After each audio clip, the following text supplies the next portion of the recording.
Hello दोस्तों, आप देख रहे हैं ट्रांसपेरेंट मैथ्स यूट्यूब चैनल। आपका हमारे चैनल में स्वागत है।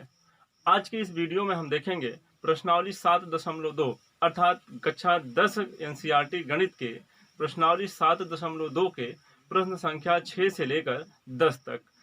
1 से लेकर 5 तक के प्रश्नों को हम इसके पहले वाले वीडियो में आपको पहुंचा चुके हैं, लेकिन 6 से 10 तक के प्रश्नों को हम इस वीडियो में हल करेंगे। उम्मीद करते हैं कि आप इन प्रश्नों पर अभ्यास कर चुके होंगे। यदि आपको समझ में नहीं आया है, सवाल फंसे हों, तो आप इस वीडियो को देखकर उस चीज़ को क्लियर कर सकते हैं। तो हमने प्रश्न संख्या 6 को बोर्ड पर लिख रखा है। आइए देखते हैं प्रश्न संख्या 6 क्या कह रहा है।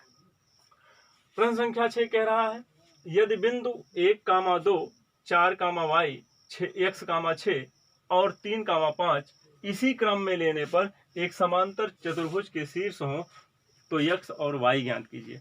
यानी हमें x और y का मान निकालना है। क्रम से लेने का मतलब है कि a b c d इस तरह से, ऐसा नहीं इसके बाद इसको ले लें या इसके बाद इसको ले लें। ऐसा करेंगे तो आपका गलत हो जाएगा। तो समांतर चतुर्भुज का नाम आपने सुना होगा, देखा होगा, बनाया होगा, पढ़ा होगा। समांतर चतुर्भुज होता है वह चतुर्भुज जिसकी सम्मुख भुजाएं बराबर होती हैं और समांतर होते हैं। तो हम एक समांतर चतुर्भुज बना दे रहे हैं आपके सामने ताकि आपको दिक्कत ना हो।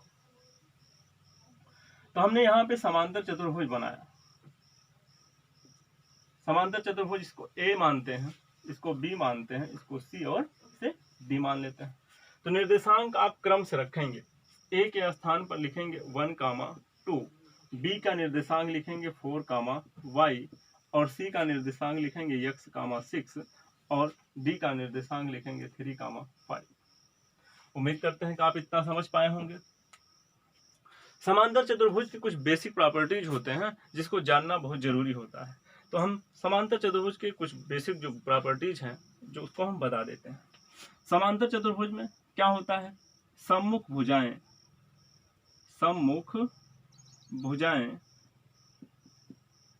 समांतर होती हैं। क्या होती हैं? समांतर होती हैं, पहला गुण। दूसरा गुण क्या है, समांतर चतुर्भुज की सम्मुख भुजाएं, कौन भुजाएं? सम्मुख माने आमने सामने की भुजाएं बराबर होती हैं। सम्मुख भुजाएं बराबर होती हैं। और क्या बताते हैं, समांतर चतुर्भुज के विकर्ण परस्पर समद्विभाजित करते हैं। समद्विभाजित करते, ये बेसिक कॉन्सेप्ट था। और इसके साथ साथ सम्मुख कोण बराबर होते हैं। सम्मुख कोण बराबर होते हैं। और क्या होते हैं, संलग्न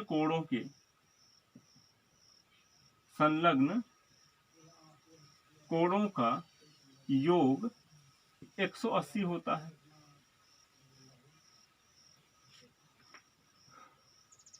सम्मुख कोण बराबर होते हैं। ये गुण है किसके? समांतर चतुर्भुज के। समांतर चतुर्भुज के गुण है। अब इन्हीं गुणों में से जो इसमें यूज हो सकता है उसको हम लगा देंगे। क्या लगाएंगे? पहला लिखा है समांतर चतुर्भुज की सम्मुख भुजाएं बराबर होती हैं। सम्मुख भुजाएं यहाँ पे हमने नहीं लिखा, अच्छा लिखा, दूसरा नंबर पे लिखा है समांतर चतुर्भुज की सम्मुख भुजाएं बराबर होती हैं। तो बराबर होने का मतलब AB बराबर है CD के और BC बराबर है AD के। सम्मुख भुजाएं समांतर होती हैं, यानी AB समांतर है CD के और BC समांतर है AD के। समांतर चतुर्भुज के विकर्ण समद्विभाजित करते हैं। विकर्ण का मतलब अगर A से C को मिला दें तो एक विकर्ण ये हो जाएगा और एक दूसरे, और इसको मिला दें, B से D को मिला दें तो दूसरा विकर्ण BD हो जाएगा। एक दूसरे को समद्विभाजित करने का मतलब यहाँ पे जब मिलते हैं जिस बिंदु पर, दोनों विकर्ण जिस बिंदु पर मिलते हैं, ये बिंदु AC का मध्य बिंदु होता है और यही बिंदु BD का मध्य बिंदु होता है। ये चीज बताता है। सम्मुख कोण बराबर होते हैं, यानी कोण A कोण C के बराबर, कोण B कोण D के बराबर। संलग्न कोणों का योगफल 180 अंश होता है। जैसे कोण A कोण B जोड़ देंगे 180 हो जाएगा। कोण बी कोण सी जोड़ देंगे 180 हो जाएगा, कोण डी कोण सी जोड़ देंगे 180 हो जाएगा, ए और डी जोड़ देंगे 180 हो जाएगा। सम्मुख कोण बराबर होते हैं, सम्मुख कोण बराबर होते हैं, यानी ये सारे गुण आपको हमने बता दिए। इसमें कौन सा लगना है उसको ध्यान से देखें। इसमें आपने एक चीज लिखा था,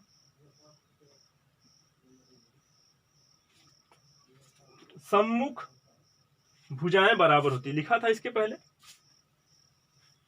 सम्मुख भुजाएं बराबर होती हैं। अगर हम सम्मुख भुजाओं को बराबर दिखाने वाला कॉन्सेप्ट लगाएं तो हमें पहले ए बी निकालना पड़ेगा, फिर सी डी निकालना पड़ेगा, फिर इनको बराबर दिखाएंगे तो एक समीकरण बनेगा, फिर हमें बी सी निकालना पड़ेगा, ए डी निकालना पड़ेगा, दोनों को बराबर दिखाएंगे, दूसरा समीकरण बनेगा। अब हो सकता है कि दोनों समीकरणों को हम हल ना कर पाए, लंबा जाएगा, प्रोसेस लंबा होगा, तब हमें एक्स वाई के मान निकलेंगे। आपको करना क्या है, यहाँ पे आसान कॉन्सेप्ट को लगाना है। आप मध्य बिंदुओं का निर्देशांक ज्ञात करने का सूत्र पढ़ा है, तो अगर हम बी डी का मध्य बिंदु निकालेंगे तो इस बिंदु का निर्देशांक आएगा, और फिर अगर हम ए सी के मध्य बिंदु का निर्देशांक ज्ञात करेंगे तब भी यही बिंदु आएगा। तो दोनों बिंदुओं की अगर हम तुलना कर देंगे तो हमें x और y का मान मिल जाएगा। तो देखें कॉन्सेप्ट क्या लगाएंगे हम, ध्यान पूर्वक देखें। चूंकि समांतर चतुर्भुज के विकर्ण एक दूसरे को, आप यहाँ पे लिख सकते हैं परस्पर, एक दूसरे, दोनों शब्द काट करके परस्पर लिख सकते हैं। विकर्ण एक दूसरे को समद्विभाजित करते हैं। क्या करते हैं? समद्विभाजित करते हैं। ये चीज हमने लिखा है, तो हो जाएगा विकर्ण, कौन कौन से विकर्ण है? विकर्ण AC का मध्य बिंदु हम निकाल रहे हैं, विकर्ण AC का मध्य बिंदु। तो A पहले लिख लेते हैं, A क्या है? 1,2। B क्या है? C क्या है? x, 6। तो AC का हम क्या निकाल रहे हैं? AC का मध्य बिंदु। तो हो जाएगा हमारा बराबर, सूत्र क्या पढ़ा है? x1 प्लस x2 अपान 2 कम y1 प्लस y2 अपान 2। तो x1 का इसको मानेंगे, y1 इसको मानेंगे, x2 इसको और y2 इसको। रखें x1 प्लस x2 यानी 1 प्लस x अपान 2 हो जाएगा। y1 2 प्लस 6 यानी y1 प्लस y2 इन 2 प्लस 6 8 हो जाएगा अपान 2।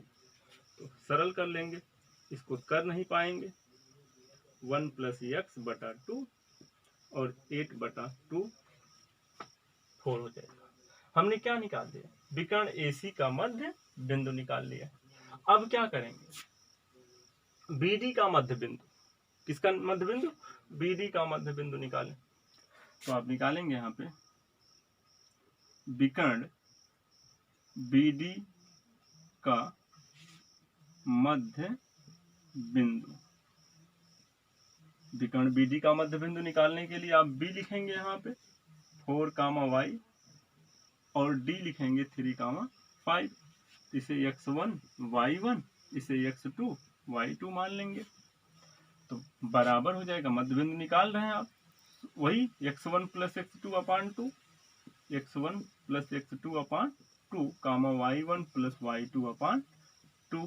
सूत्र बार बार लिखेंगे तो आप लंबे अरसे तक सूत्रों को रख पाएंगे अपने मस्तिष्क में।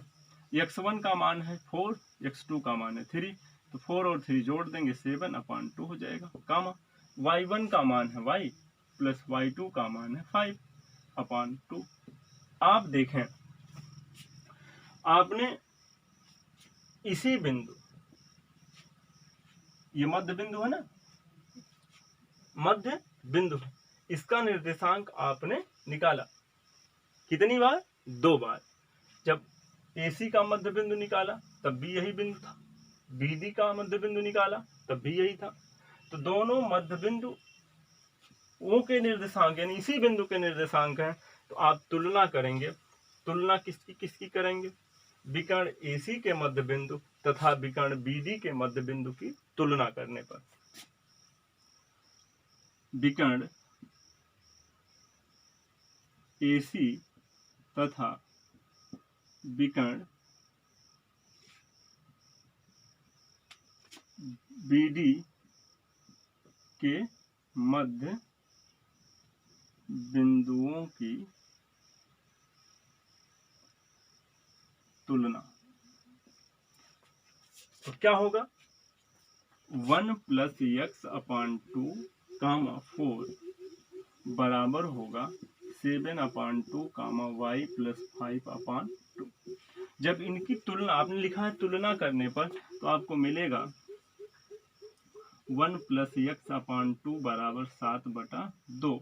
तिर्यक गुणा कर लें, 2 + 2x, 2 से इसमें गुणा होगा, यही होगा, और 7 दूना 14, 2 घट जाएगा उस तरफ, तो 2x बराबर हो जाएगा 12, x बराबर हो जाएगा 12/2 का मतलब 6। किसका मान आ गया? x का मान आ गया। किसका मान पूछा था? x का और y का। y का निकालना है। फिर लिखेंगे इसके नीचे पुनः 4 बराबर आप लिखेंगे y धन 5/2, 4/1 लिख सकते हैं। तिर्यक गुणा कर लें तो y धन 5 बराबर हो जाएगा 4 दूना 8, 5 घट जाएगा, y बराबर आ जाएगा 3।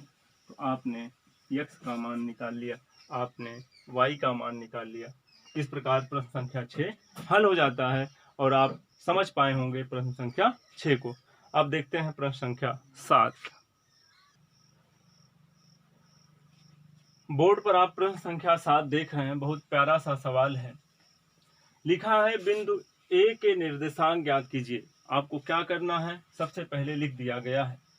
क्या करना है? बिंदु A का निर्देशांक ज्ञात कीजिए जहां AB एक वृत्त का व्यास है। आपने पढ़ा होगा वृत्त का व्यास। वृत्त के केंद्र से जाने वाली वह जीवा, वृत्त के केंद्र से जाने वाली जीवा व्यास कहलाती है। या वृत्त को 2 बराबर भागों में विभाजित करने वाली रेखा व्यास कहलाती है। AB वृत्त का व्यास है जिसका केंद्र 2, -3 है। यानी व्यास के मध्य बिंदु को ही हम केंद्र कहते हैं। तथा B के निर्देशांक कितना है? हमें क्या करना है? A का निर्देशांक ज्ञात करना है। दिया क्या गया हम चित्र के द्वारा समझ लेते हैं। हमने एक वृत्त बना लिया, आप देख पा रहे होंगे।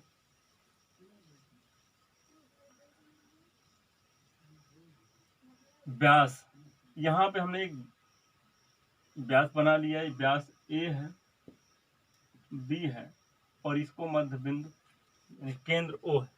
जिस तरह से कहा गया है सेम उसी तरह से करें। A का निर्देशांक ज्ञात करना है तो हम मान लेते हैं A का निर्देशांक x, y है। जहां AB वृत्त का व्यास है, AB वृत्त का व्यास है जिसका केंद्र 2, -3 है। केंद्र ये है O, इसको हम 2, -3 मान लेते हैं। B का निर्देशांक 1, 4 है। आपको पता है व्यास का मध्य बिंदु ही केंद्र होता है। तो अगर हम बात कर लें A का निर्देशांक अगर हमें निकालना है, A का निर्देशांक हमें निकालना है तो होता क्या है? जैसे अगर कोई रेखा यहाँ पे AB आपको दे दिया जाए तो आप इसे x1, y1 मानते हैं, इसको x2, y2 मानते हैं। जब मध्य बिंदु का निर्देशांक निकालते हैं तो x, y आता है। तो सूत्र अगर हम इसको x, y मानते हैं तो हमें दिक्कत होगी। इसको हम x1, y1 मान लेते हैं। क्या मानते हैं? x1, y1 मान लेते हैं और इसको x2, y2 मान लेते हैं और तब ये x, y हो जाएगा। तो हमें किसका मान निकालना है? x1 और y1 का।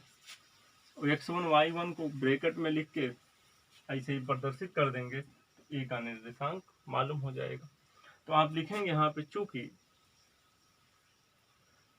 वृत्त के व्यास का मध्य बिंदु, वृत्त के व्यास का मध्य बिंदु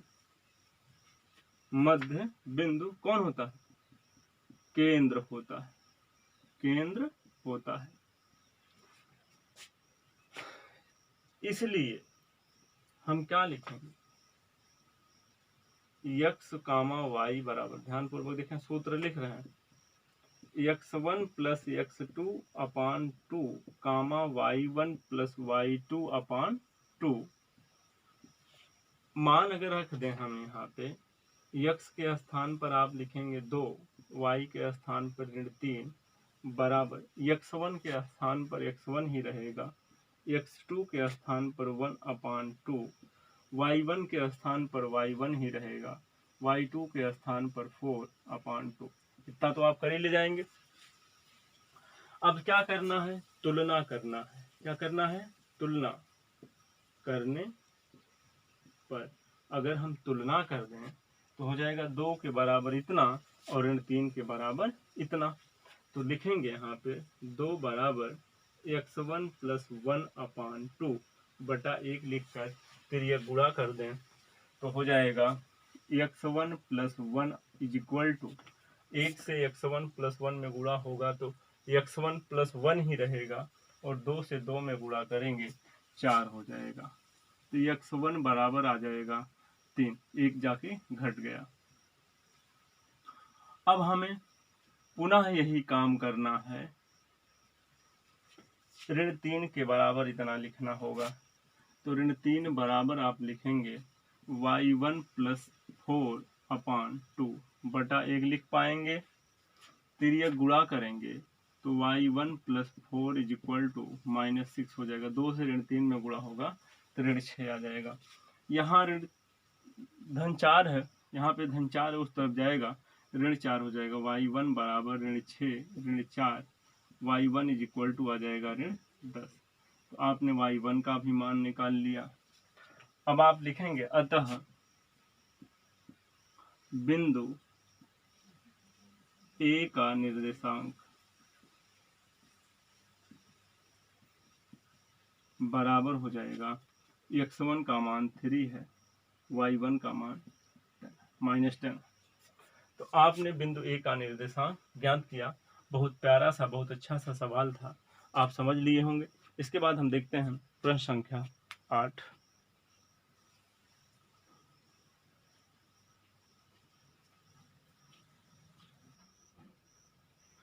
बोर्ड पर प्यारा सा सवाल प्रश्न संख्या 8 लिखा हुआ है। कह रहा है, यदि A और B क्रमशः ऋण 2, ऋण 2 और 2, ऋण 4 हो तो बिंदु P का निर्देशांक ज्ञात कीजिए ताकि AP बराबर 3/7 AB हो तथा रेखाखंड AB पर स्थित हो, तथा P रेखाखंड AB पर स्थित हो। बड़ा बढ़िया सवाल है। हमें दे रखा है A और B का निर्देशांक, तो हम पहले रेखाखंड AB बना लेते हैं। प्रश्न को ध्यान से समझना, बड़ा अच्छा सवाल है और इम्पोर्टेंट है परीक्षा की दृष्टि से। एग्जाम में बेहतरीन सवालों में से एक है, ये एग्जाम में पूछने लायक सवाल है और इसको पूछा जा सकता है। A का निर्देशांक है -2, -2 और B का निर्देशांक है 2, -4। तो ये भी रेखाखंड हो गया। ये क्या कह रहे हैं, बिंदु P का निर्देशांक ज्ञात कीजिए ताकि AP बराबर 3/7 AB हो और P रेखाखंड AB पर स्थित है। अब इस AB रेखाखंड पर बिंदु P कहाँ स्थित है इसका हमें अंदाजा नहीं है। अब कहाँ स्थित है इसको हम कैसे निकालेंगे, आइए देखते हैं। चूंकि हमको दिया है, देखें दिया है AP बराबर 3/7 AB, अगर हम ए बी को इस तरफ ले आएंगे तो हो जाएगा ए पी बटा ए बी बराबर 3/7। अगर इसको अनुपात में लिखना चाहें तो ए पी अनुपात ए बी बराबर हो जाएगा 3/7। इसका मतलब ये हुआ कि ए पी, अब कहाँ है ए पी पता नहीं है, ए बी का पता है, ए बी का पता है, यानी ए बी को 7 भागों में बांटना है। कितने भागों में? 7 भागों में। अगर हम इसको 7 भागों में बांट दें, देखिए हमने 7 भागों में ए बी को बांट दिया। क्यों बांट दिया? क्योंकि यहाँ पे ए बी 7, देखें ए पी 3 बताता है और ए बी 7 बताता है, तो ए बी को हमने 7 भागों में बांट दिया। ए पी 3 है, अब ए पी 3 इधर से देखना, इधर से नहीं देखना, इधर से देखना, ए से पी, तो यहाँ पर आपका बिंदु पी स्थित हो जाएगा। इस बिंदु को रिप्रेजेंट कौन कर रहा है? पी। तो अगर हम ए पी और ए बी का अनुपात निकालेंगे तो ए पी 3 खाना, ए बी 7 खाना। तो आप समझ पाए होंगे कि बिंदु पी कहाँ स्थित है, ए बी पर स्थित है। हो गया ना स्थित। तो किसका निर्देशांक निकालना है? बिंदु पी का निर्देशांक निकालना है। तो इसका निर्देशांक निकालने के लिए आप विभाजन बिंदु, अंतः विभाजन बिंदु, चूंकि बिंदु पी ए बी के बीच स्थित है इसलिए हम अंतः विभाजन बिंदु का निर्देशांक लगाएंगे। तो अगर सूत्र आपको याद है तो आप हमें बताएं। तो हम मान लेते हैं, तो मानना कुछ नहीं है, आप लिखेंगे बिंदु पी का निर्देशांक। एक मिनट, अगर हम आपसे पूछें, देखें अनुपात अगर हम पूछें, क्योंकि हमें एपी और एबी के अनुपात से काम हमारा नहीं चलेगा, तो हम अगर बात करें बिंदु पी एबी को किस अनुपात में विभाजित करता है, तो आप बता सकते हैं यहाँ पे लिख करके कि बिंदु पी रेखाखंड ए बी को किस अनुपात में बांटता है? तो इधर 3 खाना हो जाएगा, इधर 4 खाना हो जाएगा। तो लिखेंगे 3/4 के अनुपात में विभाजित करता है। क्या करता है? विभाजित करता है। तो आपने देखा कि ए क्या है? ए -2 कामा -2 है, तो इसे आप x1 y1 मान लेंगे। बी क्या है? 2 कामा -4 है, इसे x2 y2 मान लेंगे। यम1 अनुपात यम2 अगर हम आपसे पूछें तो आप बताएंगे 3/4 है। तो आप यम1 के स्थान पर 3 लिखेंगे और यम2 के स्थान पर 4 लिखेंगे। तो बिंदु P का निर्देशांक यहाँ पे हम लिख रहे हैं, बिंदु P का निर्देशांक। तो बिंदु P का निर्देशांक ज्ञात करने के लिए सूत्र आप बताएंगे। क्या बताएंगे आप? m1 x2 plus m2 x1 plus बटे में m1 प्लस m2 कामा लगाएंगे यहाँ पे, m1 y2 plus m2 y1 अपान m1 प्लस m2। यही मान आपको इसी में रख देना है। तो चलिए रख देते हैं। m1 के स्थान पर 3 लिखेंगे, x2 के स्थान पर 2 लिखेंगे, प्लस m2 के स्थान पर 4 लिखेंगे, x1 के स्थान पर -2, देखें -2 लिख देंगे, बटे में 3/4 कामा लगा देंगे। फिर से आप मान रखेंगे, m1 के स्थान पर 3, y2 के स्थान पर -4 लिखना है, धन m2 के स्थान पर 4 और y1 के स्थान पर -2 लिखेंगे, बटे में 3/4। आगे हम हल कर लेते हैं। ऊपर देखिए आके 3 दूना 6, धन 4 ऋण 2 का गुणा होगा तो ऋण 8 बटा 4 3 7 हो जाएगा। कामा लगाएंगे। ऋण 4 से 3 में गुणा होगा तो ऋण 12 आ जाएगा। ऋण 2 से धन 4 में गुणा होगा तो ऋण 8 हो जाएगा। बटे में 7 लिख देंगे। तो 6 में से 8 घटा देंगे जब, तो ऋण 2 बटा 7 आ जाएगा। और दोनों जोड़ देंगे तो जाएगा ऋण 20 बटा 7। आपको बिंदु P का निर्देशांक मिल गया और यही आपका उत्तर रहा। तो बहुत प्यारा सा सवाल था, प्रश्न संख्या 8। इसको हम हल कर चुके हैं और इसके बाद आगे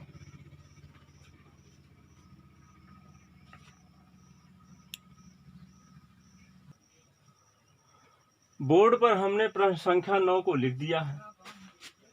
बहुत प्यारा सा प्रश्न आपके सामने है। देखिए क्या कह रहा है, इसके बाद प्रश्नों को हम हल करेंगे। लिखा है बिंदुओं a-2, और b 2, 8 को जोड़ने वाले रेखाखंड AB को 4 बराबर भागों में विभाजित करने वाले बिंदुओं का निर्देशांक ज्ञात कीजिए। बहुत आसान प्रश्न है, इसको देखें क्या करना है। इसमें आप क्या करेंगे, सबसे पहले आप देखें AB एक रेखाखंड खींचेंगे। बहुत आसान है, बहुत प्यारा सवाल है। हमने यहाँ पे A लिखा और A का निर्देशांक ऋण 2, 2, और यहाँ पर हमने लिख दिया B, इसका निर्देशांक है 2, 8। उम्मीद करते हैं कि आप इतना समझ पाए होंगे। प्रश्न में कहा है कि बिंदुओं इतने और इतने को जोड़ने वाले रेखाखंड AB बन गया। 4 बराबर भागों में विभाजित करने वाले बिंदुओं का निर्देशांक ज्ञात कीजिए। अगर AB को हमें 4 भागों में विभाजित करना है तो यहाँ एक बिंदु होना चाहिए, एक बिंदु यहाँ होना चाहिए और एक बिंदु यहाँ होना चाहिए। तो हम मान लेते हैं, माना रेखाखंड, मान लिया हमने रेखाखंड AB को बिंदु, इसको C माने, इसे D माने, इसे E माने। बिंदु C, D तथा E 4 बराबर भागों में बांटते हैं। 4 बराबर भागों में बांटते हैं, विभाजित करते हैं।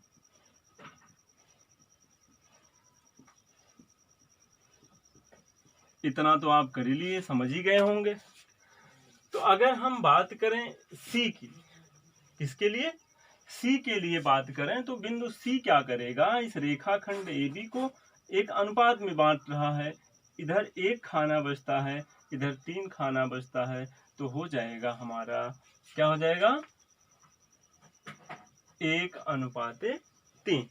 तो आप लिखेंगे यहाँ पे AB, A को x1 y1, B को x2 y2 मानेंगे और आपका अनुपात बदलता रहेगा। तो आप लिखेंगे बिंदु C के लिए, ध्यानपूर्वक देखें, बहुत आसान है। बिंदु C के लिए इतना लिखेंगे अगर हेडिंग टाइप में, तब M1 अनुपाते, अगर हम M2 पूछें आपसे तो आप बता देंगे कि AC 1 खाना और इतना 3 खाना, तो जाएगा 1:3। और ये हमेशा x1 y1 और हमेशा ये x2 y2 का काम करेगा। तो C का निर्देशांक, बिंदु C का निर्देशांक हो जाएगा, सूत्र वही लगेगा, अंतः विभाजन बिंदु। अच्छा, बाह्य विभाजन बिंदु के निर्देशांक ज्ञात करने का जो सूत्र बताया गया, अब NCERT सिलेबस में समाप्त कर दिया गया है, लेकिन आपको सूत्र ध्यान देना है। यहाँ पे अंतः विभाजन बिंदु का निर्देशांक लगाएंगे, M1 x2 plus M2 x1 अपान M1 प्लस M2, कामा M1 y2 plus M2 y1 अपान m1 प्लस m2। क्या करेंगे, m1 का मान रखेंगे 1, x2 का मान वहां से ऊपर से देख के लिख देंगे 2 प्लस m2 3, x1 का मान -2 बटे में 1 धन 3 कामा m1 का मान आपका है 1, y2 का मान है 8, m2 का मान है 3, y1 का मान है 2 बटे में 1 धन 3। तो देख लेते हैं, 2 1 2 धन 3 ऋण 2 का गुणा ऋण 6 बटा 4 कामा लगाएंगे, 8 1 8 धन 3 दूना 6 बटा 4। तो हो जाएगा 2 में से 6 घटाएंगे ऋण 4 बटा 4 कामा 8 6 14 बटा 4। अब क्या करेंगे, जब इसको सरल कर देंगे तो आ जाएगा ऋण 1 कामा 2 7 14 2 दूना। तो हमें बिंदु सी का निर्देशांक क्या मिल गया, -1 कामा 7 बटा 2। ठीक इसी प्रकार से डी का किसका निकालेंगे, डी के लिए। तो देखें बिंदु डी रेखाखंड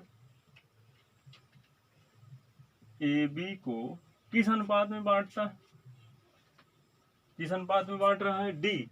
अब देखिए 2 खाना इस तरफ 2 खाना इस तरफ, 2 अनुपाते 2 के अनुपात में, अर्थात 1 अनुपाते 1 के अनुपात में। तो बिंदु डी AB को या सीधा सीधा इस तरह से लिखें, डी के लिए m1 अनुपाते m2 बराबर हो जाएगा 2 अनुपाते 2, सरल कर लेंगे तो इसे हो जाएगा m1 अनुपाते m2 बराबर 1 अनुपाते 1। तो अब इसको हम मिटा दे रहे हैं, आप समझ जाएंगे। 4 बराबर भागों में विभाजित करेंगे, जो भी लिखना चाहें लिख सकते हैं। अब डी का निर्देशांक, डी का या बिंदु डी बराबर हो जाएगा, सूत्र हमने एक बार लिख दिया है, सारे बिंदुओं को निकालना है तो हम यही सूत्र यही रहेगा, मान अपना रखेंगे।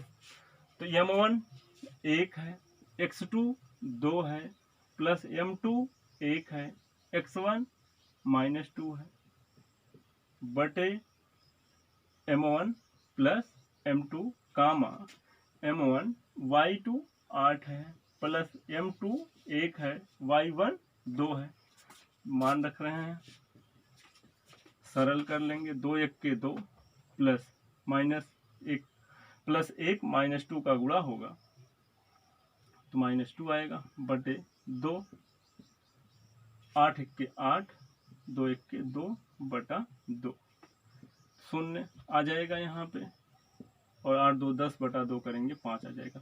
तो बिंदु डी का क्या निर्देशांक मिल गया आपको, 0,5।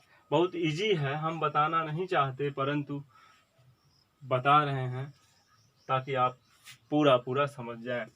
बिंदु ई के लिए, किसके लिए, बिंदु ई के लिए अगर हम देखें तो m1 अनुपात m2 का मान क्या मिलेगा।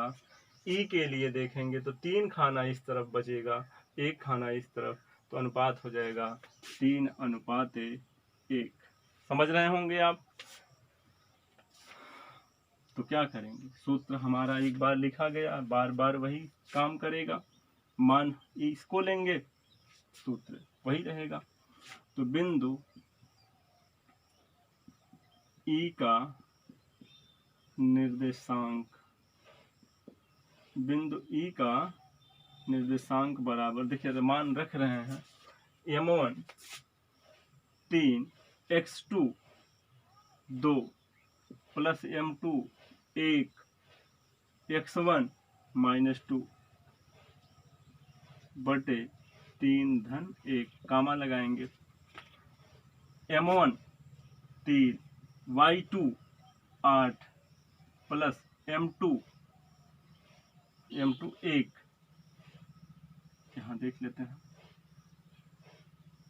3 गुणे 8 धन 1 गुणे y1 का मान 2 रखेंगे आप, आपको दिख रहा होगा 3 धन 1 ब्रैकेट 3 दूना 6 धन 1 ऋण 2 का गुणा ऋण 2 बटा 4 कामा 8 त्रिक 24 धन 2 1 के 2 बटा 4 तो हो जाएगा 6 में से 2 घटाएंगे 4 बटा 4 और 24 धन 2 26 बटा 4 सरल कर लेंगे तो 1 हो जाएगा और 13 बटा 2 हो जाएगा। इस प्रकार से हमने मान निकाल लिया। बिंदु सी, बिंदु डी, बिंदु ई का आप से पूछ रहा था कौन कौन से बिंदु हैं। आप एक बिंदु इसको कहेंगे, दूसरा इसको कह लेंगे, तीसरा इसको कह लेंगे। उम्मीद करते हैं कि प्रश्न संख्या 9 आप अच्छे से समझ गए हैं।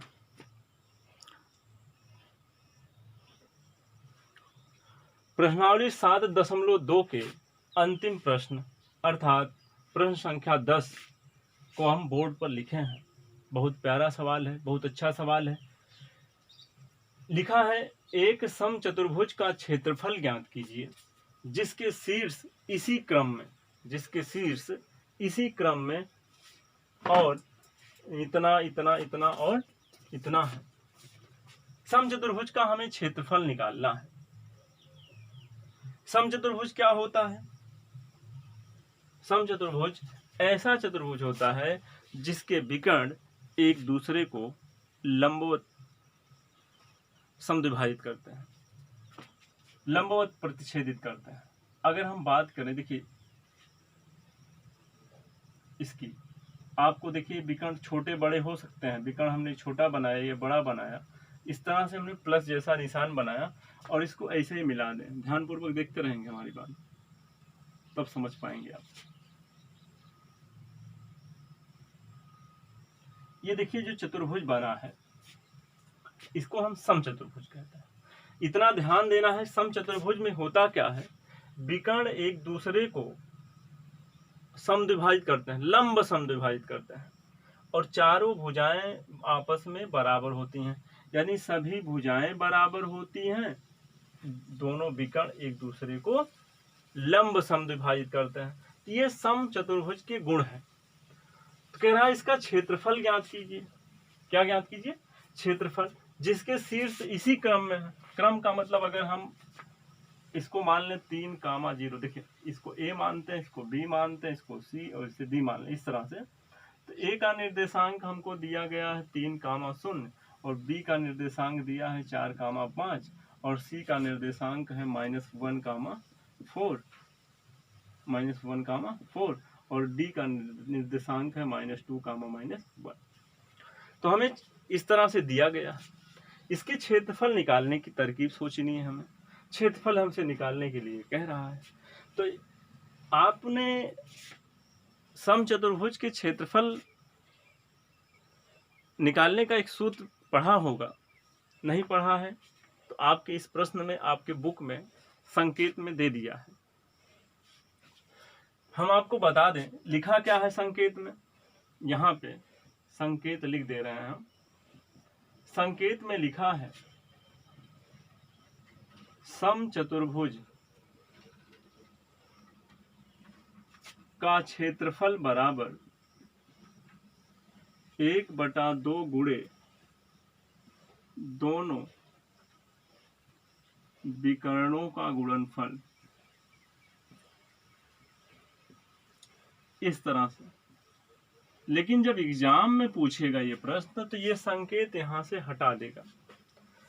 इसलिए आपको समचतुर्भुज के क्षेत्रफल के सूत्र को याद कर लेना है। धीरे धीरे करके घड़ा भरता है, बूंद बूंद से घड़ा भरता है। इसलिए आपको अच्छी जानकारी अपने पास रखनी है।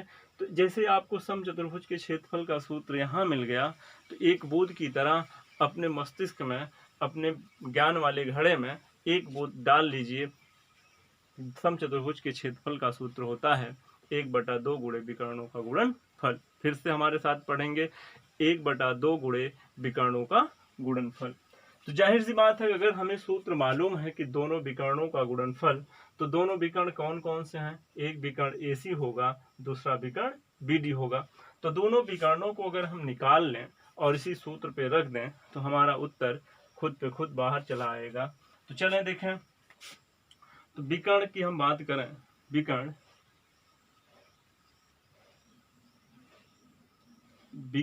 किसकी हम बात करें? पहले AC की। AC विकर्ण AC, कौन सा विकर्ण निकालना है? विकर्ण AC। या सबसे पहले लिखें A 3,0 और C -1,4। तो यहाँ पे आप लिखेंगे विकर्ण AC बराबर, तो इसे x1 y1, इसे x2 y2 मान लेंगे। अगर हमें AC की लंबाई चाहिए तो दो बिंदुओं के बीच की दूरी ज्ञात करने वाला सूत्र लगाना पड़ेगा। तो होता क्या है, x2 माइनस x1 का whole square plus y2 minus y1 का होल स्क्वायर। तो AC बराबर हो जाएगा करणी में x2 का मान है -1, x1 का मान है 3 होल स्क्वायर प्लस y2 का मान है 4, y1 का मान है 0 होल स्क्वायर। तो AC बराबर हो जाएगा ऋण 3 ऋण 1 देख रहे हैं यहाँ पे, ऋण 4 हो जाएगा और ऋण 4 का वर्ग हो जाएगा। 4 में से 0 घटाएंगे तो 4 का वर्ग हो जाएगा। तो AC बराबर आपको मिल जाएगा ऋण 4 का वर्ग 16, धन 4 का वर्ग भी 16 होगा। तो AC बराबर हो जाएगा करणी में 32। तो आपको पता है AC बराबर आपको मिलेगा, क्या मिलेगा?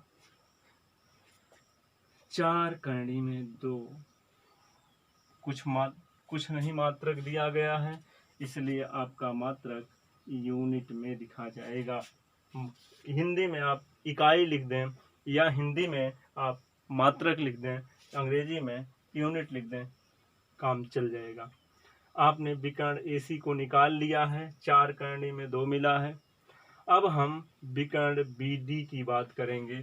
तो पुनः दोबारा वही काम करने जा रहे हैं जो कि एक बार कर चुके हैं, इसलिए हम पुनः लिख रहे हैं। और B का निर्देशांक है 4,5 और D का निर्देशांक है -2, -1। तो हम क्या करेंगे, BD बराबर विकर्ण BD बराबर लिखेंगे आप, विकर्ण BD बराबर हो जाएगा, सूत्र वही होगा, इसे x1 मानेंगे y1, इसे x2 y2। सूत्र होगा x2 माइनस x1 का whole square plus y2 minus y1 का होल स्क्वायर। तो क्या करेंगे, मान को रख देना है। तो मान को जब रखेंगे आप तो आ जाएगा x2 माइनस 2 माइनस x1 का मान 4 होल स्क्वायर प्लस y2 के स्थान पर -1 माइनस y1 के स्थान पर 5 होल स्क्वायर। तो हो जाएगा आपका ऋण 2 ऋण 4 ऋण 6 का वर्ग 36 हो जाएगा, यानी ऋण 6 का वर्ग हो जाएगा, ऋण 6 का वर्ग हो जाएगा। तो आपको करना क्या है, ऋण 6 का वर्ग 36, ऋण 6 का वर्ग 36 हो जाएगा करणी में 72। तो आ जाएगा 6 करणी में 2 यूनिट। आपको विकर्ण BD की लंबाई क्या मिल गई, विकर्ण BD की लंबाई मिल गई 6 करणी में 2 मात्रक। अब आपको क्षेत्रफल बताना है, तो आप लिखेंगे यहाँ पे सम चतुर्भुज का क्षेत्रफल बराबर, सूत्र फिर से लिखेंगे 1/2 गुणे विकर्णों का, दोनों विकर्णों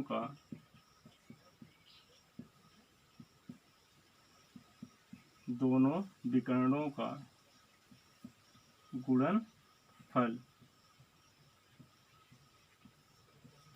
तो आपने 1/2 लिखा, दोनों विकर्णों का गुणनफल का मतलब AC गुणे BD, AC गुणे BD। तो आपको 1/2 AC का मान क्या निकला, 4 करनी में 2, 4 करनी में 2। BD का मान क्या निकला है? 6 करनी में 2। तो आप देखेंगे 2 से काट सकते हैं 4 को, लेकिन हम काट नहीं रहे हैं। तो 4 छक 24, और करनी में 2, करनी में 2 का गुणा होगा 2 हो जाएगा। 24 दूना 48, 24 दूना 48 बटे 2।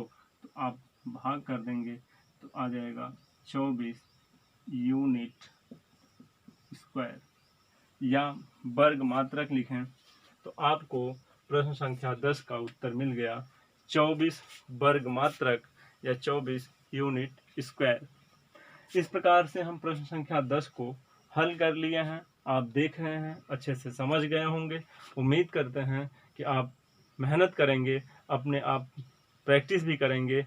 यदि आपको वीडियो अच्छा लगा हो तो वीडियो को लाइक करें, शेयर करें। यदि हमारे चैनल को पहली बार देख रहे हैं तो चैनल को सब्सक्राइब कर लें। धन्यवाद।